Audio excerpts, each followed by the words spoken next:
marché de Mounia en périphérie de Buea, un air de sérénité. Mais il faut échanger avec les riverains pour s'expliquer cette quiétude apparente. C'est impossible de se déplacer librement. Parce qu'on te harcèle, parce qu'on peut t'enlever à tout moment. Nous ne sommes pas d'accord avec les villes mortes. Mais pour notre propre sécurité, on est obligé de se soumettre. But for your own personal security, you just have to obey. Imposées par les groupes armés, les villes mortes sont respectées, y compris des jours en dehors du traditionnel lundi à Mounia.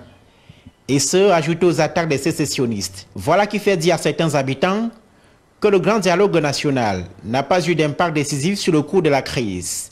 Le cas de ce boutiquier qui rappelle que les drames de Kumba et Ngarbou sont survenus après ce conclave en 2019. From the happenings around, I consider nothing has changed because rien n'a changé.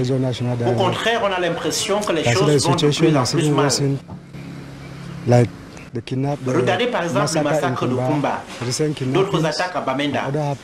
Le dialogue n'a rien résolu. It shows that nothing has really taken place. Like the dialogue has not really actually solved anything. So à Mounia, quelques téméraires ont installé leurs marchandises ça et là, mais l'essentiel des commerces sont clos. En temps normal, ce petit marché de Mounia est occupé par les commerçants, mais vous le voyez derrière nous, les boutiques comme les étals sont déserts, la faute à l'inquiétude et à la peur qui habille les populations. En fait, cette zone est constamment l'objet des attaques séparatistes. Les conséquences sont directes sur les recettes de la mairie de Buea. Le maire nous confie par exemple que les recettes municipales ont chuté quasiment de moitié. Oui, je peux vous dire qu'avant cette situation malheureuse, Buea était une ville qui était, je peux dire, sans avoir peur de me tromper, qui atteignait déjà un budget annuel de à peu près 2,5 milliards. Et aujourd'hui, l'année passée, nous avons eu vraiment des difficultés malgré tous nos efforts pour atteindre 1,5 milliard. Mais vous voyez que les choses changent parce qu'en 2019, on n'avait même pas atteint 1,5 milliard. À Buea, les quartiers périphériques tournent au ralenti, y compris dans le transport urbain. Seuls les centres administratifs comme Clark Squatter et ses environs vivent une certaine effervescence. Deux visages du chef-lieu de la région du Sud-Ouest qui accueille le chef du gouvernement. 2 ans après le grand dialogue national, Joseph Dion Gouté vient évaluer la mise en œuvre de ses recommandations.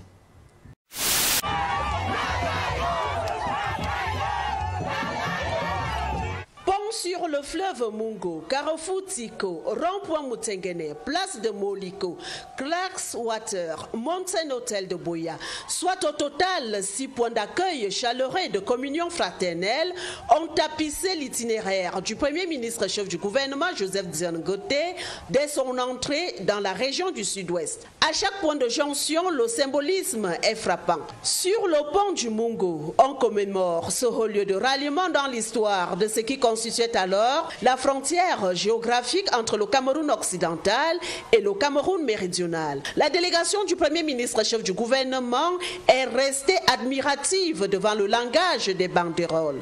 Welcome dialogue, solution to all misunderstanding. Ici, un imposant dispositif sécuritaire a pris possession des lieux et encadre les groupes de danse patrimoniale. L'apothéose de l'accueil, c'est ici au Carrefour Tico.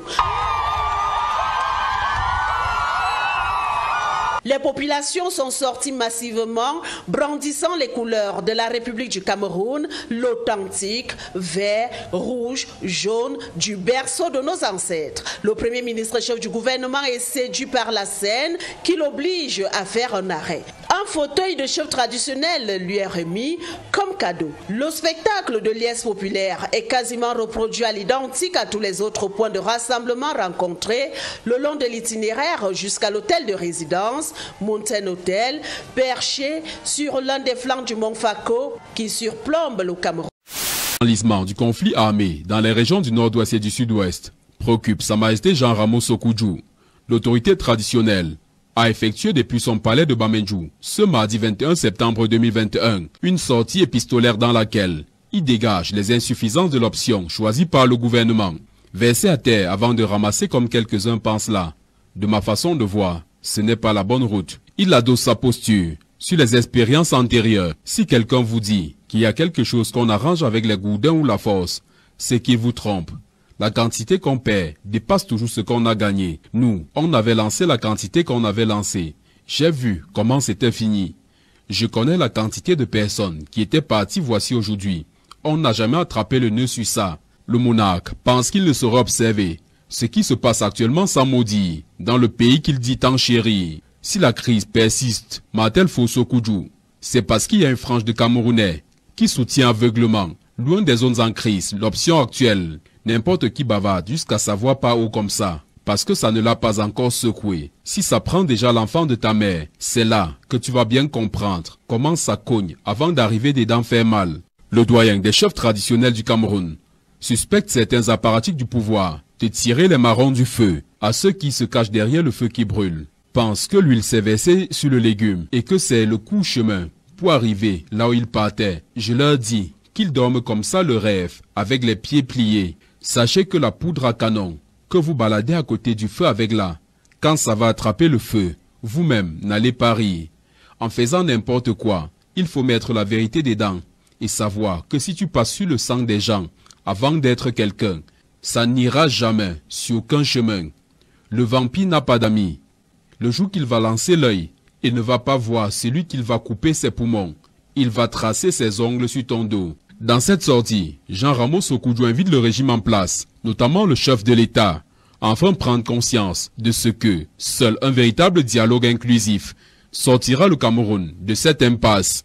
De même, il invite les civils qui ont pris les armes à les déposer. Quand insiste-t-il? L'obstination à voir le Cameroun être divisé attirera plutôt contre eux la foudre de leurs ancêtres qui n'avaient pas choisi de rester au Cameroun par hasard. À Boya et depuis le Mont Fako, le Premier ministre chef du gouvernement, Joseph Diane-Gote, s'adressera à la ville et au microcosme que constituent les régions du Nord-Ouest et du Sud-Ouest, bénéficiaires d'un statut spécial dans le cadre du processus de décentralisation en cours et déjà très avancé. 2 ans après, qu'avons-nous fait des engagements, résolutions et recommandations issues du grand dialogue national? Pour l'essentiel, le message de l'émissaire du président de la République Paul Biya portera sur les éléments de réponse qui doivent nourrir cette question capitale. Significative est alors la tenue à Boya de la seconde session du comité chargé du suivi des recommandations de cette grande concertation politique qui s'est déroulée à Yaoundé du 30 septembre au 4 octobre 2019. L'année dernière, la première session s'était tenue le 3 septembre au plus fort de la pandémie du coronavirus. Aujourd'hui, l'on observe comme un frémissement dans la reprise de l'activité socio-économique, malgré les frayeurs que font monter les dernières attaques terroristes, notamment dans la région du Nord-Ouest. Cette matière pourrait nourrir les concertations envisagées entre le Premier ministre chef du gouvernement, Joseph Diane-Gote, et les forces vives de cette partie du pays. Paix, reprise des activités et développement pourraient, en tout état de cause, constituer les éléments de langage au cours de la mission de haute sécurité qui commence.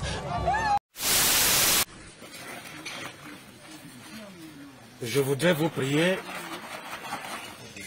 monsieur le représentant des forces armées ici, de bien vouloir transmettre ce message des familles éplorées, les familles pauvres, les familles qui perdent leurs enfants de cette manière. Nous vous prions de transmettre au chef de l'État, qui est le chef des armées, à monsieur le ministre et à toutes les personnes de nous aider à ne plus pleurer nos enfants. Que ce sang qui se verse, nous vous prions, l'État camerounais a toutes les possibilités d'arrêter cette guerre meurtrière. Je prie vraiment, au nom de l'Église, au nom de cette famille. Il y a d'autres soldats qui sont tombés à Moumoudemba. J'ai les photos. Ils sont couchés, des jeunes. Que le chef d'État nous aide à ne plus pleurer nos enfants. Transmettez ce message. Transmettez ce message. Ne l'arrêtez pas. Dites aux instances supérieures. Transmettez ce message. Sinon, on continuera à pleurer nos enfants. Nous ne voulons plus de cette guerre. On nous ose. Non, non et non. Voilà le cri des familles. Parce que les enfants qui meurent, ce sont les enfants des pauvres. Je dois le dire. Ce sont les enfants des pauvres qui meurent. Un enfant d'un général n'est jamais mort. Un enfant d'un colonel n'est jamais mort. Un enfant n'est jamais mort. Les enfants des pauvres, excusez, c'est le cri d'un fils qui pleure. Ne continuons pas. Nous sommes tous Camerounais. Arrêtons. Arrêtons.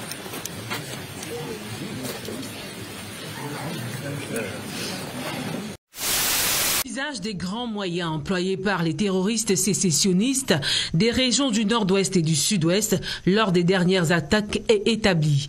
Le ministère de la Défense prend acte. À l'aide d'un engin explosif improvisé et d'un lance-roquettes anti-char, les insurgés ont immobilisé les véhicules des forces de défense avant d'ouvrir un feu nourri sur ces derniers, sérieusement incapacités par la déflagration des charges explosives. Un bilan lourd des attaques du 12 et du 16 septembre dernier qui font état d'une quinzaine de soldats et de plusieurs civils tués.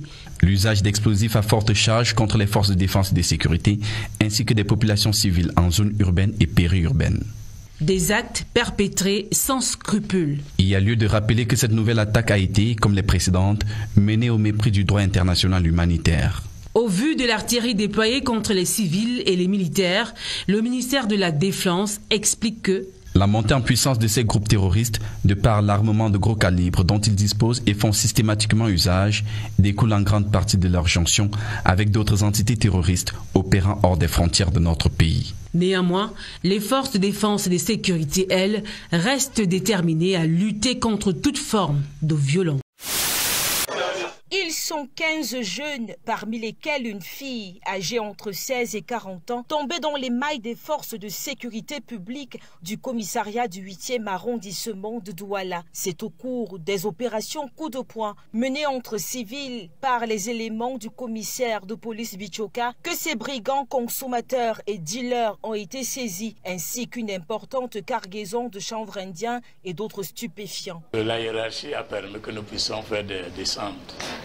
Chaque semaine, il y a une descente. Mais ils ont également donné l'ordre afin que nous puissions, dans le cadre local, de faire des descentes spéciales qui nous permettent de cerner notre secteur. Et après avoir eu des informations et des renseignements sur des dignes de foi, nous avons donc organisé cette opération au niveau, c'est-à-dire des lieux qu'on appelle communément terre.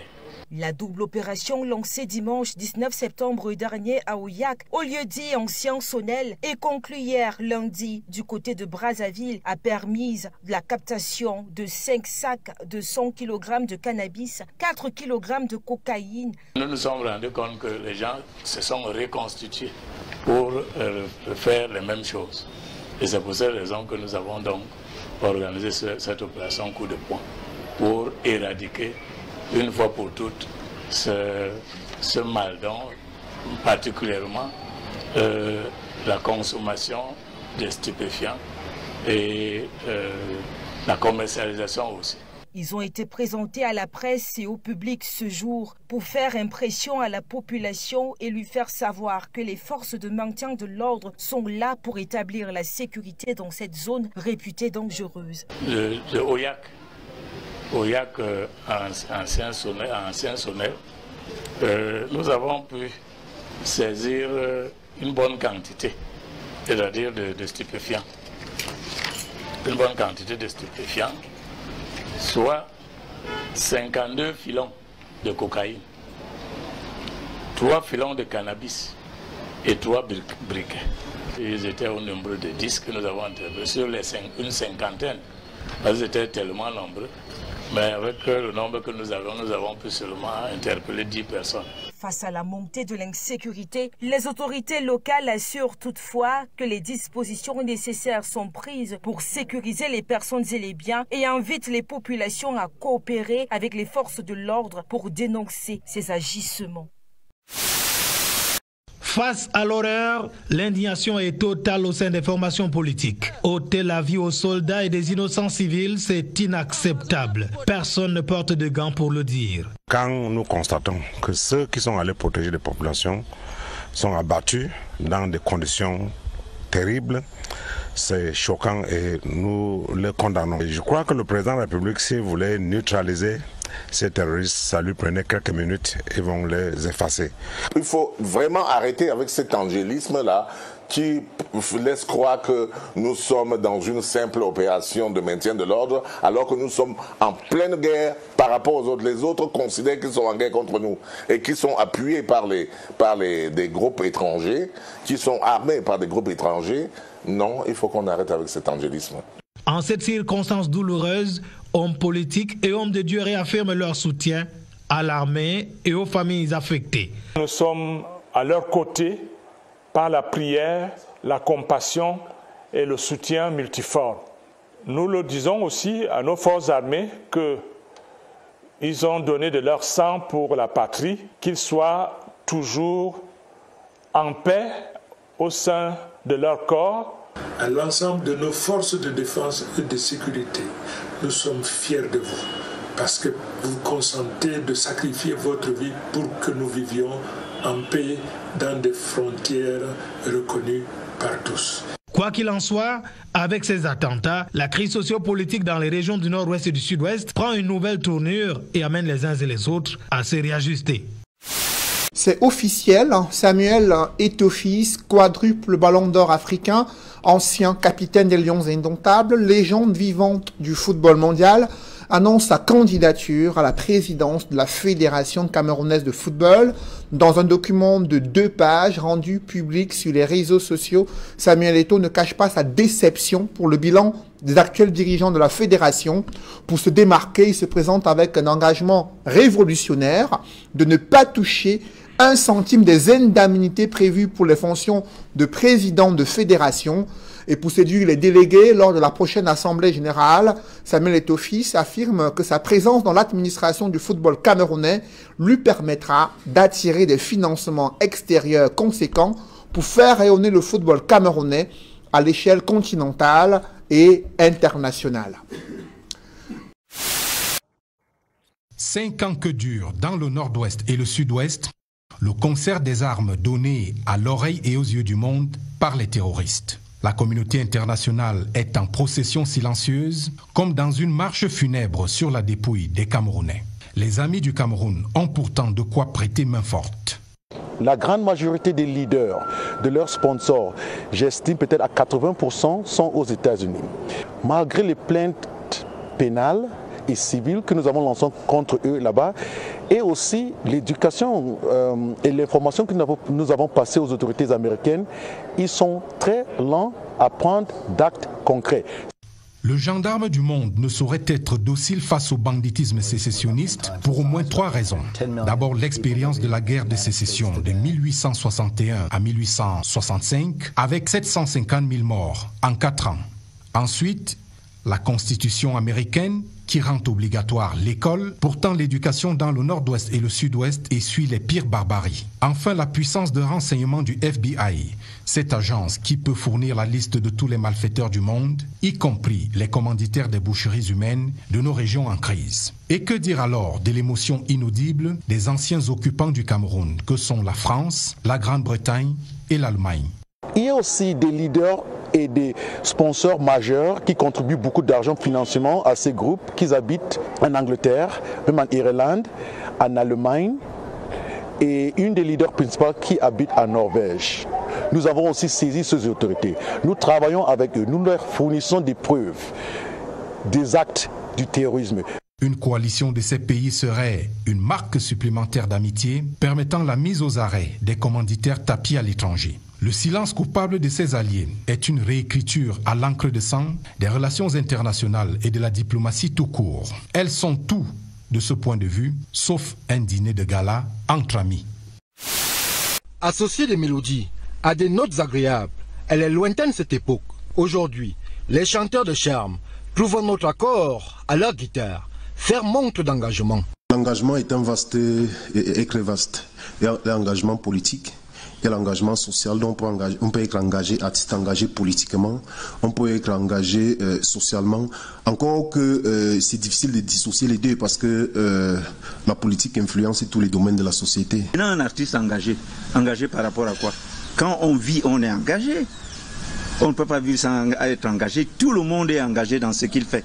S'il n'est plus surprenant de voir un artiste soutenir une idéologie ou une personnalité politique, l'on se pose la question, à savoir, ces derniers sont-ils conscients des incertitudes liées au militantisme actif et à la défense d'idéologies iconoclastes? Il y a des acteurs politiques qui essayent de manipuler tout, que ce soit au niveau des journalistes, que ce soit au niveau des sportifs, que ce soit au niveau des hommes d'affaires, que ce soit au niveau des artistes. Hein? C'est pour s'appuyer, pour essayer de se faire entendre. On peut dire que c'est de bonne guerre, en même temps parfois c'est malsain. Se servant désormais de leur notoriété, ces artistes, à dessein ou naïvement, associent leurs images à des projets très souvent inavoués. Leurs fans d'antan partagent-ils alors pour autant leurs convictions d'aujourd'hui? Le débat est ouvert.